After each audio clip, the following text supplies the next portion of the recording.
दोस्तों, quick study number 1 YouTube channel में आप सभी का स्वागत है। तो दोस्तों, इस वीडियो के माध्यम से हम लोग देखने वाले हैं एनसीईआरटी सार संग्रह क्लास 6 से लेकर 12 तक सभी क्वेश्चन। दोस्तों, इसमें वन लाइनर है और विशेष आकर्षक इसमें है कि अध्यायवार रिवीजन नोट्स दिया हुआ है।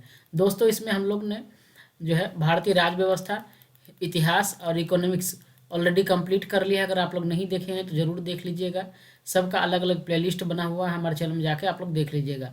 अभी वर्तमान में हमने शुरू किया है इसमें विज्ञान, ठीक है। विज्ञान में भौतिकी से भौतिकी विज्ञान शुरू किया है। अगर आप लोग आने वाले रेलवे एग्ज़ाम एनटीपीसी और ग्रुप डी अगर दे रहे हैं तो ये वीडियो साइंस का आपके लिए बेहद ही महत्वपूर्ण है। इसमें हमने मापन, यांत्रिकी और गुरुत्वाकर्षण को कंप्लीट कर लिया है, ठीक है। आगे हम लोग चलते हैं अपने सिलेबस पर।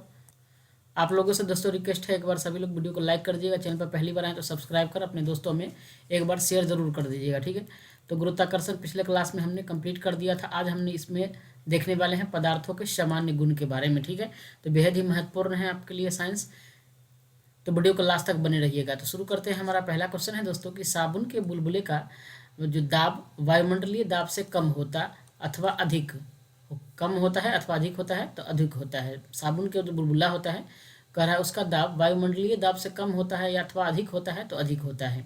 अगला क्वेश्चन है कि स्वचालित हाइड्रोलिक ब्रेक किस सिद्धांत पर कार्य करता है। तो हाइड्रोलिक ब्रेक जो होता है दोस्तों, ये पास्कल के सिद्धांत पर कार्य करता है, पास्कल के सिद्धांत पर। अगला क्वेश्चन है कि बर्फीले क्षेत्रों में शीतकाल में जब झील के ऊपर सतह का पानी बर्फ में बदल जाता है, फिर भी उसके अंदर रहने वाले जलीय जंतु जीवित रहते हैं, क्योंकि पानी के घनत्व 4 डिग्री सी पर सबसे अधिक होता है। इस कारण झील के भीतर पानी नहीं जमता है, झील के भीतर पानी नहीं जमता है, ऊपर से जम जाता है, ठीक है। इसलिए जलीय जीव जीवित रहते हैं। अगला है कि नदी से समुद्र में प्रवेश करने पर किसी जहाज की क्या प्रतिक्रिया होती है। तो वह समुद्र में कुछ ऊपर उठ जाता है। अगर कोई भी जहाज जो है नदी से डायरेक्ट अगर समुद्र में प्रवेश करता है तो क्या होता है, थोड़ा सा ऊपर उठ जाता है। क्यों? क्योंकि समुद्र में जो है खारेपन की वजह से समुद्र में नमक की मात्रा ज़्यादा होता है, जिसकी वजह से जो है जहाज थोड़ा ऊपर हो जाता है। अगला है कि जब किसी झील की तली से उठकर वायु का बुलबुला ऊपरी सतह पर आता है तो उसके आकार पर क्या प्रभाव पड़ता है।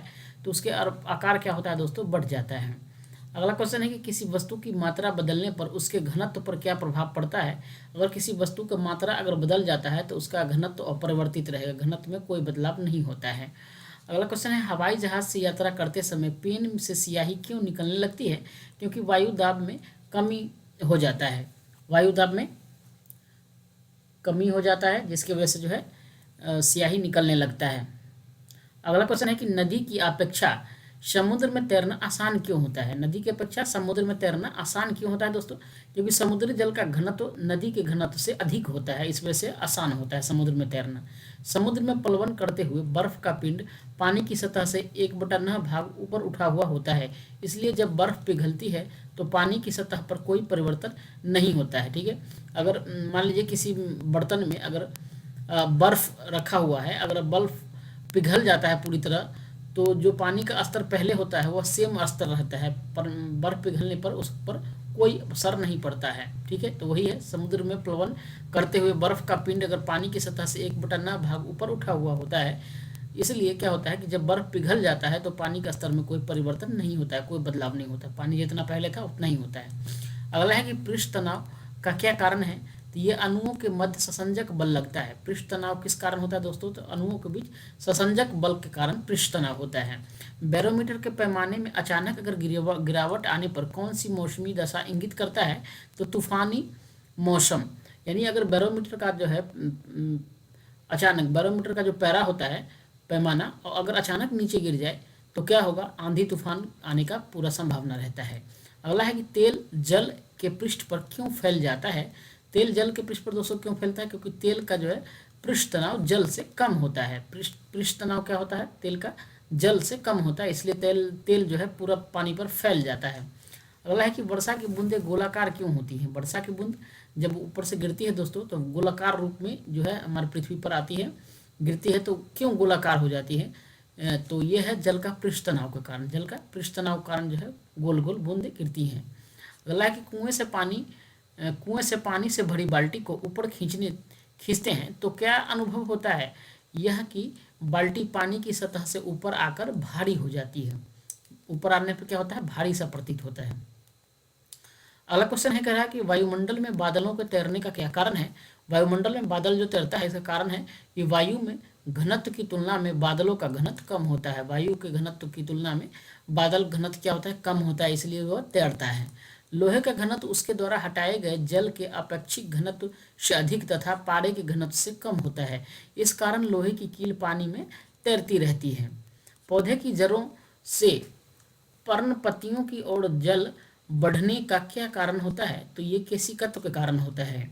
अगला क्वेश्चन है कि स्टोव में मिट्टी के तेल का बत्ती ऊपर चढ़ने का कारण क्या है, तो ये दोस्तों केशिकत्व के कारण जो है ऊपर चढ़ता है, केशुकत्व के कारण। अगला क्वेश्चन है कि अब तक ज्ञात पदार्थों में किस पदार्थ की प्रत्यास्थता सर्वाधिक होती है, तो प्रत्यास्थता की अगर बात करें दोस्तों तो सर्वाधिक होता है क्वार्टज की। अगला है कि अपमार्जक मिलाने पर जल के पृष्ठ तनाव पर क्या प्रभाव पड़ता है, तो जल का पृष्ठ तनाव घट जाता है, जिसकी वजह से जो है कपड़े साफ होते हैं। अगला कि फाउंटेन पेन किस सिद्धांत पर कार्य करता है, तो दोस्तों फाउंटेन पेन जो है ये केशिकत्व के सिद्धांत पर कार्य करता है।